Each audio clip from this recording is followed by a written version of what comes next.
Greetings everyone. Today is August 31st. It's our midweek check-in, and today is the great feast of St. Ignatius of Loyola, the founder of the Jesuit community, who really have provided for the church wonderful spiritual guidance through discernment of spirits by giving us the great spiritual exercises, a daily examine that can help us understand how God's working in our life.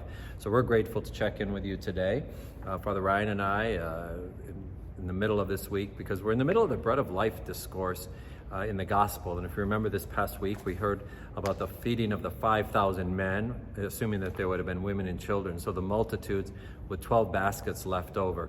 And one of the things that I've reflected on, and hopefully you've had an opportunity to watch the video from Form that we sent out on Monday. If not, you can go to our parish website. There is a link to the video there, as well as information on how to get signed up for Formed, which is through the Augustine Institute. We encourage you to do that. But as I watched that earlier this week, I was moved in a special way, a little bit different. We talked about abundance in the homilies, but one of the things that Tim Gray focused on was the fact that the disciples or the apostles said they didn't have enough money, enough food and stuff. And he reflected how that's so true in our life. We never have enough time, enough money, and that just can be a point until we come together, until we trust in the Lord. And when we do so, and that's true of our community in many other ways, of my work with Father Ryan. I mean, I'm so grateful to have a pastoral associate that's with me that is helping, because we do great work together and we can do work on our own, but when we come together, our work seems to just be that much more fruitful. So grateful for that. But kind of think about that in your own life, review that video. Father Ryan, your thoughts on the bread of life and just kind of our journey together.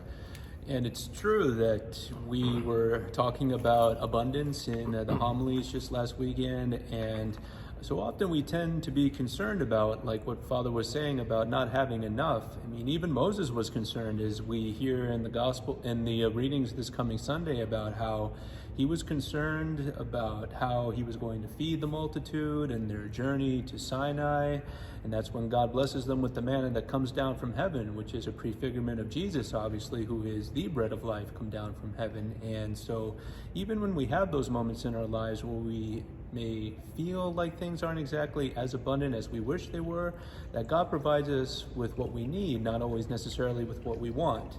But he gives to us everything that we need to sustain us spiritually as well as physically in order to prosper and to grow. And that's kind of what the gospel and the rest of the readings focus on this coming weekend, about how God comes to nourish us and to provide us with what we need to thrive in his image and in his likeness.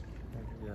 And Father Ryan, I just kind of, just as you were speaking to, just thinking about how much more we recognize God's abundant in community. I mean, I know even in our discussions and stuff, we both have different talents and gifts, and sharing that together. And like I said, hopefully you see us working as a team and how wonderful that is. But how that works then with the ministries and with staff and all of you, that it does help us understand God's abundance and the way that we come together. So just thank you for your gift to the community. We are grateful for God's abundant blessings upon us week after week after week.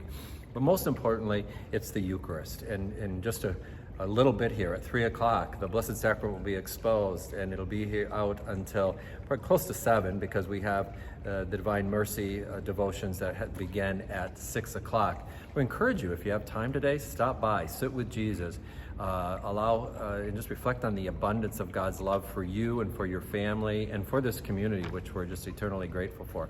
So again, wonderful to check in with you. Blessings on this feast of St. Ignatius Loyola, and we will see you on Sunday. See you then, everyone.